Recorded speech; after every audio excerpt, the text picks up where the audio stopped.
এখনও থামছি ১৯ কিলোমিটার বাকি, সুতরাং নাইট রাইড করতে হবে।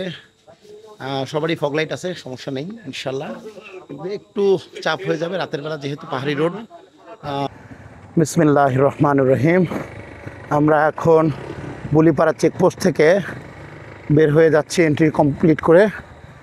আমাদের গন্তব্য হলো থানচি। আর আপনাদের সুবিধার্থে একটু জানাই দেই, বুলিপাড়ার সর্বশেষ রিপোর্টিং টাইম কিন্তু 5টা 30 মিনিট, এরপরে কিন্তু আর কোনো সুযোগ নাই। এখানে একটা বাইকিং গ্রুপ আসছে, তারা 6টার সময় এসে পৌঁছাইছে, কিন্তু আনফর্চুনেটলি তাদেরকে ফিরাই দেওয়া হলো, কোনোভাবেই তাদেরকে এন্ট্রি করতে দেওয়া হলো না।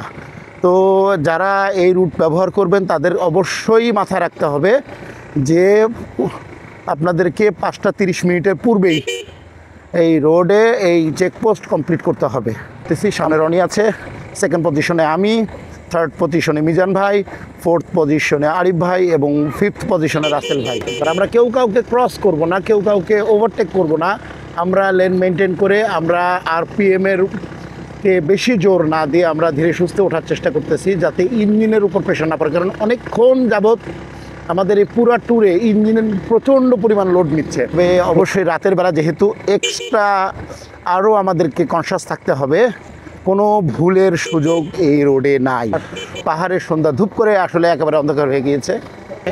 আমরা প্রচুর পরিমাণ টার্নিং এবং আপিল করতেছি। আল্লাহু আকবার। উপরে আকাশে চাঁদ ঝলমল করতেছে, কিন্তু দেখার সুযোগ পাচ্ছি না, রাস্তার দিকেই মনোনিবেশ করে থাকতে হচ্ছে। রাস্তায় অনেক বড় বড় পাহাড়ি পোকামাকড় দেখা যাচ্ছে। একেবারে নির্জন একটা রাস্তা দিয়ে কতক্ষণ যাবৎ যাচ্ছি, একটা লোক চোখে পড়তেছে না। এই রোড একা মানুষের জন্য না। যারা এই রোডে এর আগে কখনো আসেন নাই তাদেরকে অনুরোধ করব একা আসবেন না, আর বিশেষ করে এই সময়গুলো অ্যাভয়েড করবেন। কিন্তু আমরা আসলে পরিস্থিতির শিকার। একটা লোক যদি সিঙ্গেল ট্যুর করে এই রোডে, সে যদি আল্লাহ না করুক কোনো ধরনের বিপদে পড়ে, সে যদি চিল্লায় মরেও যায়, এই রোডে কেউ দেখার নাই ভাই।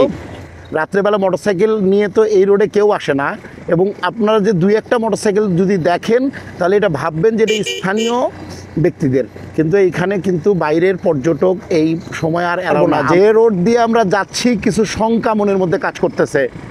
আল্লাহ না করুক পাহাড়ি জনগোষ্ঠী যারা আসলে আমাদেরকে পছন্দ করে না, আল্লাহ না করুক এ ধরনের কোনো সিচুয়েশন যদি এই মুহূর্তে হয়, এটা কি ধরনের বিপজ্জনক একটা অবস্থা হবে, আমরা এটা আসলে চিন্তা করতেছি। ভয় যে আমরা আসলে পাচ্ছি না তা কিন্তু বললে ভুল হবে, আমরা ভয় পাচ্ছি, এবং কিন্তু তারপরেও বুকে সাহস রেখে এগিয়ে চলছি। মানে আমাদের মতো পরিস্থিতিতে না পড়লে কেউ এইভাবে আইসেন না ভাই, এটা আপনাদের কাছে রিকোয়েস্ট। তো আল্লাহর কাছে দোয়া করতেছি আমরা, আল্লাহ পাক যেন আমাদেরকে সহিহ সালামতে আমাদেরকে থানচি পৌঁছার তৌফিক দান করেন। এক্সট্রিমনেসের আসলে অন্য লেভেলে চলে গেছি আমরা, আমাদের পুরো গ্রুপটা। আমরা আলহামদুলিল্লাহ আমরা সমস্ত ফিল আমরা এই ট্যুরটার মধ্যে আমরা পাচ্ছি। আমরা নাইট রাইড পাইছি, আমরা বৃষ্টি পাইছি, আমরা এক্সট্রিম হাই পাহাড় পেয়েছি, ডাউন পেয়েছি। আমাদের একটা অভূতপূর্ব একটা 5 জনের একটা কম্বিনেশনের একটা গ্রুপ পেয়েছি।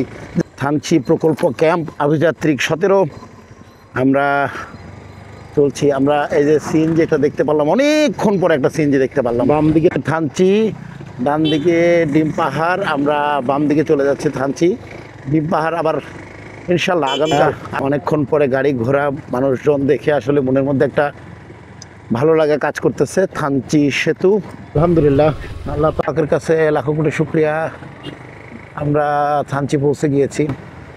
থানচি থানার পাশ দিয়ে যাচ্ছি। আমাদের রিসোর্টে আমরা চলে আসতেছি। মেঘবতী, হিমালয় গেস্ট হাউস, এগুলির দিকে সব হাই। আল্লাহু আকবার,